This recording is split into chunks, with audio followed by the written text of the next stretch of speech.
Trump గెలిస్తే రాజకీయం మారుతుందా అంటే రష్యా మాత్రం ఏమీ మారదని చెప్తుంది. రష్యాకు సంబంధించిన విదేశాంగ మంత్రి చాలా స్పష్టంగా చెప్తున్నాడు. Russian foreign minister Sergei Lavrov said that former US President Donald Trump would not help improve bilateral ties between Moscow and Washington even if he became US President this year.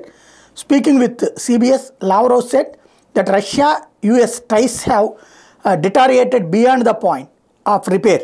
He added that US foreign policy and approach towards Russia have not changed in the past decades and there is nothing Donald Trump can do about it. ఇది Trump వచ్చిన America రష్యాల సంబంధాలు ఏమీ బలోపేతం కావు, పునరుద్ధరణ సాధ్యం కాదు. గత దశాబ్దాలుగా అంటే గత 5 దశాబ్దాలుగా అనుకోవాలి, రెండో ప్రపంచ యుద్ధం తర్వాత నుంచి 7 దశాబ్దాలు అనుకోవాలి. రెండో ప్రపంచ యుద్ధం తర్వాత నుంచి వీళ్ళిద్దరి మధ్యన సంబంధాలు చెడతానే వచ్చినాయి కానీ మిత్రత్వం కుదిరేటటువంటిది లేదు అని చెప్పుకొస్తున్నారు. కాకపోతే ట్రంప్కి పుతిన్కి మధ్యన సాన్నిహిత్యాన్ని జాగ్రత్తగా దాచేస్తున్నాడు ఈయన.